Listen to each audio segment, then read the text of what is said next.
माया प्रभु श्री कृष्ण की। सुदामा ने एक बार श्री कृष्ण से पूछा, कान्हा, मैं आपकी माया के दर्शन करना चाहता हूँ, कैसी होती है?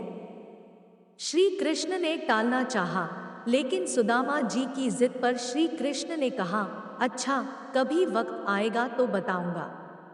और फिर एक दिन कहने लगे, सुदामा, आओ यमुना में स्नान करने चले। दोनों लोग यमुना के तट पर गए, वस्त्र उतारे और नदी में स्नान करने के लिए उतरे। श्री कृष्ण स्नान करके तट पर लौट आए, पीतांबर पहनने लगे। सुदामा ने देखा, भगवान कृष्ण तो तट पर चले गए हैं, मैं एक डुबकी और लगा लेता हूँ।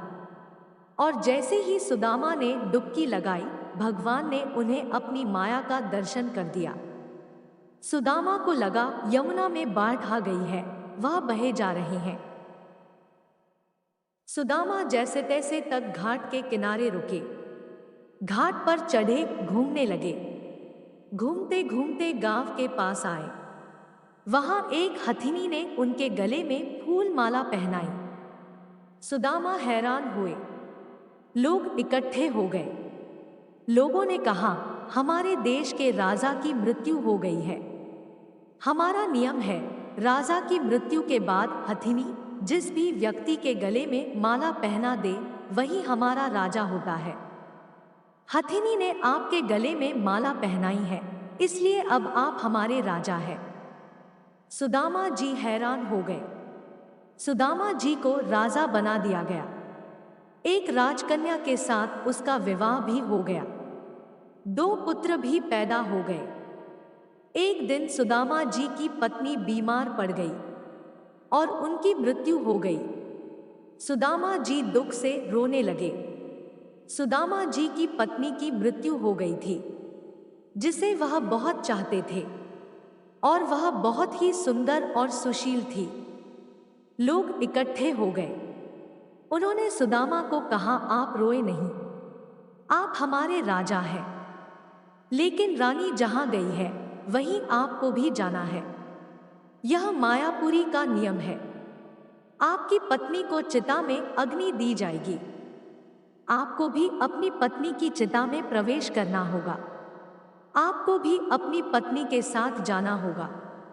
सुना तो सुदामा की सांस रुक गई, हाथ पांव फूल गए। अब मुझे भी मरना होगा। मेरी पत्नी की मौत हुई है, मेरी तो नहीं। भला मैं क्यों मरूं? यह कैसा नियम है?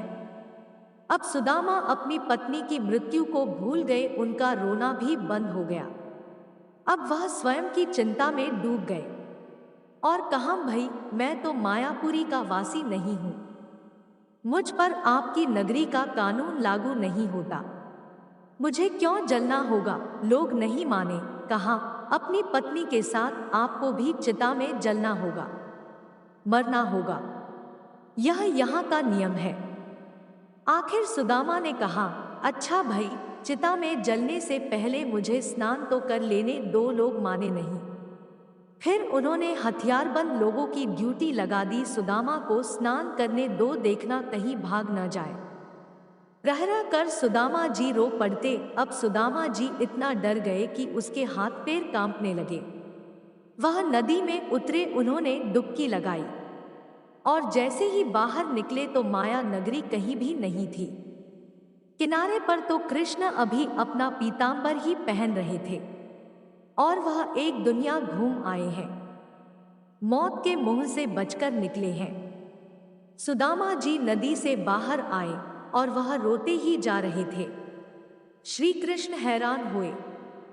वह सब कुछ जानते थे, फिर भी अनजान बनते हुए पूछा, सुदामा, तुम क्यों रो रहे हो? सुदामा ने कहा, कृष्ण, मैंने जो देखा है वह सच था, या यह जो मैं देख रहा हूं? श्री कृष्ण मुस्कुराए, कहा, जो देखा भोगा वह सच नहीं था, भ्रम था, स्वप्न था, माया थी मेरी, और जो तुम अब मुझे देख रहे हो यही सच है। मैं ही सच हूं।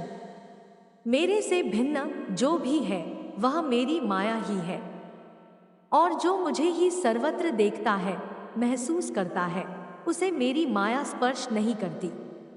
माया स्वयं का विस्मरण है। माया अज्ञान है। माया परमात्मा से भिन्न। माया नर्तकी है, नाचती है। लेकिन जो श्री कृष्ण से जुड़ा है वह नाचता नहीं, भ्रमित नहीं होता, माया से निर्लेप रहता है। वह जान जाता है। सुदामा भी जान गए थे, और जो जान गया वह श्री कृष्ण से अलग कैसे रह सकता है।